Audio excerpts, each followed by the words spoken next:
Guys, I made an error last week. It was actually acting week 11. This is actually acting week 12. Guys, 12 weeks. Hey, man, that's progress. That's 3 months towards my goal. I was just learning a monologue from a show that I really like.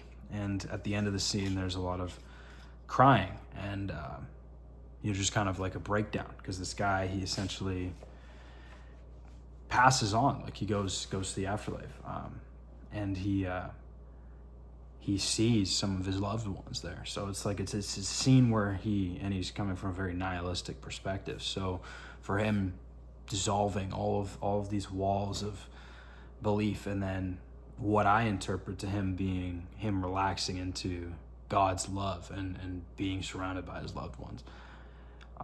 It's interesting trying to learn how to cry on command. It's not something I've ever done. For those of you who have done like theater school or things like that, I've never done that. In fact, I am pretty averse to crying in general. I try not to do it too much. Sometimes it just comes out, but hey, man, I try and just keep it together. But it's interesting getting yourself to do it. For those who have never seen me before or anything, I'm essentially documenting my acting journey. I'm 23 years old. I live in a small town of Saugeen Shores, Ontario. I got into a college acting program. I've been looking into representation, just trying to monologue and write my own feature. And I'm headed to Toronto in September. It's currently March 31st today, so April is starting soon. It's becoming spring. Y'all know I've been walking outside in the winter. That's been some of my video content, and that's always fun. But this week I started a job as a mover in the last few weeks, and I'm doing it, and it's pretty physically taxing job, and I haven't worked in person in the last 3 years nearly, and this is one of those periods where I felt a lot of rebuke from God to lighten up on the alcohol, to check myself with lust, to check myself with greed, because I was in sales for a couple of years and just pretty much sheerly focused on just making it, out of the matrix or whatever, like just making it in the sense of money. And I talked about in one of my videos that I just put out yesterday. It was acting week 7. You can go watch it after if you want, but I was talking about Bruce Wayne when he's in the pit in Dark Knight Rises, and he keeps jumping to that ledge to try and get out, and he's got that rope attached to him, and this rope are these little safety nets. And for me, I interpret these sins, these vices as safety nets, because regardless if acting works out, at least then I'll have the money if I do some kind of business that I'm not actually invested in or is not spiritually aligned. Or, if this doesn't work out, or I work a job that I don't like, at least I have a girlfriend, or at least, I can just go get drunk with the boys on the weekend, or like, just all these things that I feel like I've been clinging on to, or these ideas that I've been clinging on to, where it's like, this is a season I feel like for me is a fasting, where it feels like there's been an emptying out of my philosophy of what I've been carrying forth. And for me, there was so much resistance, and still is a lot of resistance to working jobs and things like that I am not aligned with. And I had a second interview for a job that I think would be pretty cool for a nonprofit. Still haven't heard back from that, but I have a good feeling from that. But even if I don't get that, I'll still try and find something that's more in line, because I've been doing the moving, and it's quite exhausting, and I want to be able to put in work in these other areas of my life. And one thing I've been railing on in some of my articles, and guys, I have a Substack where I'm sending out regular articles, and there's other content that I'm not really putting on YouTube. Link is in the description.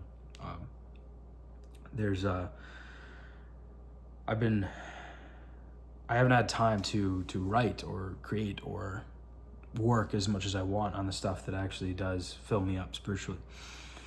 And I think that a lot of people do make that trade-off every single day, with going to their 9 to 5 or going to work and just doing their thing. And hey, man, fair enough. Like we all gotta pay our bills, but at what point does that trade-off become a sour one? When you're just doing something just for the sake of just paying your bills, but your health is worse, your relationship's worse, your connection with God's worse, you can't spend any time on the creative projects that you want to do. It's like that time where you could spend filling up all these other buckets in your life is then taken away for money.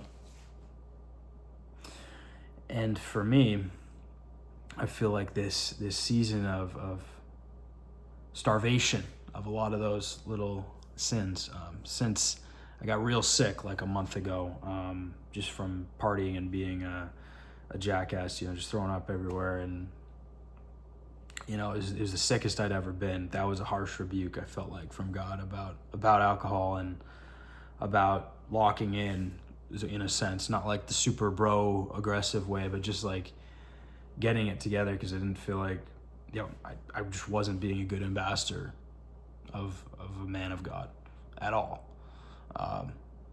So that was a harsh rebuke. Had some realizations about lust, about things that I was dependent on. Made the decision to give those up. And then still my mind, every day when I get back from the job, it's like my mind's thinking about, I could start this business, could do this, could do that, like just all these different things. Because that greed of like wanting a way out, essentially, of like something, it feels like everything that could be enjoyable in my day has been stripped. Where the pleasure has just gone away, essentially. And to feed the spirit, you need to starve the flesh. So this is a good thing. It's just really hard to deal with greed, lust, and substances all at the same time, where all of these desires are strong, especially when days are difficult, where I'm doing something that I don't necessarily want to do, and I don't have the time to do any of the things that I want to do. So it's a period of testing, feels like. And it reminds me of the book of Job, where in the Bible, God has a faithful servant by the name of Job, where he's got lots, many different things, essentially all of the things that a man could want. Land, big beautiful family, his health, like just was viewed as a man of God, as a righteous man. And then the devil essentially makes a wager with God, where he's like, I can break your guy. I can get him to concede. And then everything in Job's life gets taken away. His family, his land, his house gets ransacked, his health deteriorates, gets very sick. Like all of these things happen simultaneously. And then Job is kind of just sat there in his misery. He's like, why has this all happened? Why has this all happened? And essentially his friends just try and bring him out of it, but he's frustrated and he's sad, but he never curses God. He never says, how could my God do this to me? Or why would I continue to follow you if you keep treating me like this? He never says that. And it's a lesson where through faithfulness, he was given 2x initially of what he had. Everything was returned once he accepted that God was in control, and then he ended up actually just praying for his friends or for the others that were around him. And it's so dense, that book, but from a really basic standpoint, it's you are rewarded through faith, and your faith counts towards your righteousness, not the works that you have. Because our society is 100% built on the physical realm, on the material, all the things that we can see, where you are doing well if you have these certain things, or if you have the appearance of looking a certain way, or you have your shit together, quote unquote. And you look and appear a certain way. That is how we gauge people by their success. But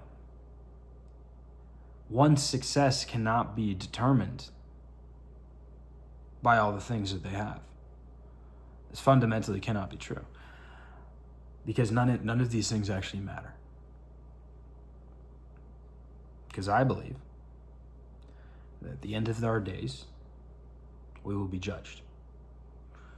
We will have to make an account for all the things that we did, how we acted. And we can't take any of those things with us into that next life. So, when we're sacrificing morals and doing bad things to gain all those physical things, it's a bad trade-off. Real bad trade-off.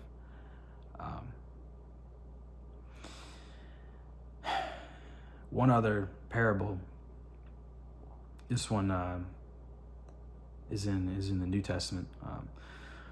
Jesus says to his disciples, essentially, a master leaves 3 of his servants at his house to watch over his house, and he gives them different amounts of money depending on their ability. So one he gave 5 talents, one he gave 3 talents, one he gave 1 talent.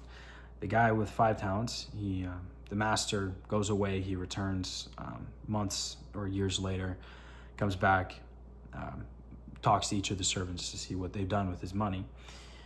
The man with 5 talents, he comes up and he tells him, he asks him, "What did you do?" And he says, I've invested and I've made 5 back talents. And he's like, "Wow, that's incredible. You have been a faithful servant. You've worked with what I've given you. You have been faithful with much. You've been faithful with little, so much will be given." One of 3 talents, he comes back with 6. Same thing. You have been faithful with little, so you will be given much. It gives him a ton more responsibility. And then there's the last servant who was given 1 talent. He went and buried it in the sand, and he returns back the 1 talent because he was like, "I knew that you were a harsh man. I knew that you were essentially bad, and I was fearful of your wrath, and I went and buried it in the sand. Here's the initial talent." And then he takes the talent. He's like, "Give this to the one with 10, because this is a lazy and wicked servant who did not use his talent. He was not faithful. He was not respectful of what it's worth. He could have at least just put it in the bank and earned interest. But instead, he just buried it in the sand, and he hid from the master. And he says, "You wicked and lazy servant," and he throws him out. So, to those who have much will be given more. For those who have none, everything will be taken from them. There's many different ways that you can interpret that, but to those who are faithful with little, much will be given. And I've heard this and seen this with, every successful person, where there's a period of failure after failure after failure, right? And it usually takes about 10 years to make any kind of progress in anything, whether it's a business, whether it's your physique, or anything, where you just endure and endure and endure and fail and fail and fail and fail. And then at the other side, there is positivity. There is reward. There is much to be given,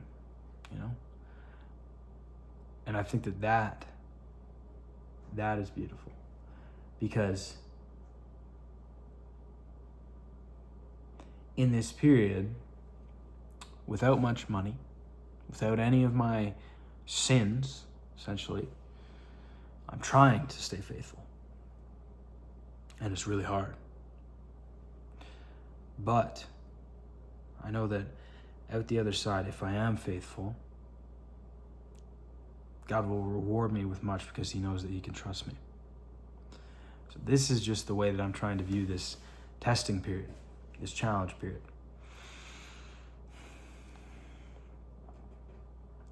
Because things can change very quickly. God works outside of time, man, so you can be blessed very quickly. And not to say that faith equals physical or material world rewards, but just spiritual things can change very quick. And I was talking to my one buddy. He's a day trader, and he went to his church, and he got someone to speak over him, and he said that you will steward a lot of resources for God's kingdom. And in that time, to go through and to become someone who is capable of stewarding a lot of resources, you must go through a lot of hardship to learn how to do that properly. And the same thing, there's no such thing as a nothing, where there's nothing going on. Like, it's just equal and opposite reactions, a push and a pull, where things are taken from you and they're given back. Taken from you, given back. There's just this flow to things, it seems, where a wave going backwards is drawing more force so that it can push farther forward. And then it still comes back and forth. Just like that pendulum. Just keeps on swinging. Keep going back and forth. And for me, it feels like the last 5 years, it's been a lot of pendulum in one direction. And we're still going in that direction. So that just excites me for the pendulum coming the other direction. Because I know that if I stay faithful, if I try my best to get better and honor God every day with my craft, with storytelling the human experience, I have faith that will come to pass. And that with these videos, with the work that I produce, in a writing, acting, film creation capacity, feel like that can inspire a lot of people. So that excites me. But up here's got to be bigger than where you are right now. Right now. So right now is not determinant of what is to come. Only He knows what's to come. So man, that's life. That's week 12. That's where we're at. Yeah, go watch week 7 if you want to see more in depth about that. But all right, take it easy.